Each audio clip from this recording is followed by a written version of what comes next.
Hatutoroki leo. Zima hiyo kitu, mkutano iendelee. Zima hiyo kitu, mkutano iendelee. Hatutoroki leo. Edwin Sifuna's recent rally in Kakamega was a pivotal movement in Kenya's political landscape. Intelligence reports had surfaced that a group of goons were poised to intercept Sifuna and his team at Kisumu Airport, an apparent attempt to derail the event. However, through careful coordination and swift movement, Sifuna's team avoided the ambush, ensuring their arrival in Kakamega unscuffed. Once on the ground, the reception was overwhelming.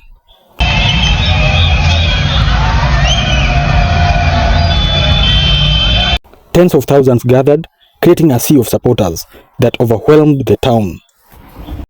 The crowd was electric, a testament to Sifuna's growing appeal among the youth and disenfranchised voters.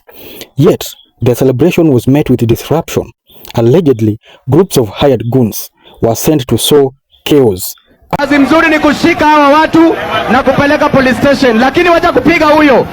Wacha kumpiga. Wewe wacha kumpiga. Mlete hapa. Attempts were made to infiltrate the crowd and disrupt the proceedings.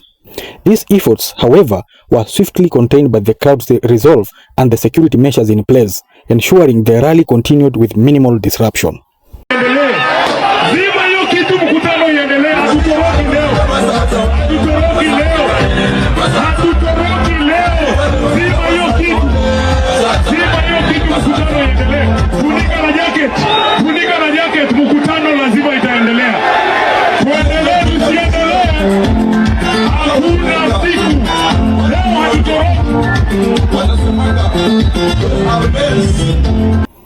In a troubling twist, it was revealed that pro-Ruto MPs had been mobilizing boda riders, distributing free fuel and reflective vests as part of a show of force, signaling their belief in Ruto's second-term prospects.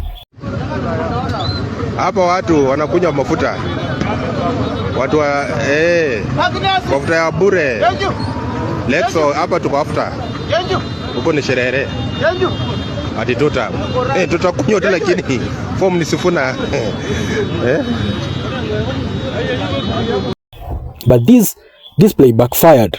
The boda riders, sensing manipulation, later touched the vests in a powerful act of defiance, rejecting the attempt to co-opt them.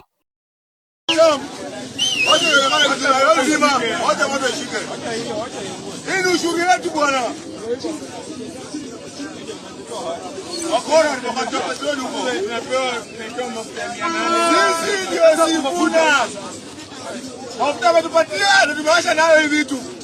Mafuta ya bure ya serikali. Tumewasha nayo hivi vitu.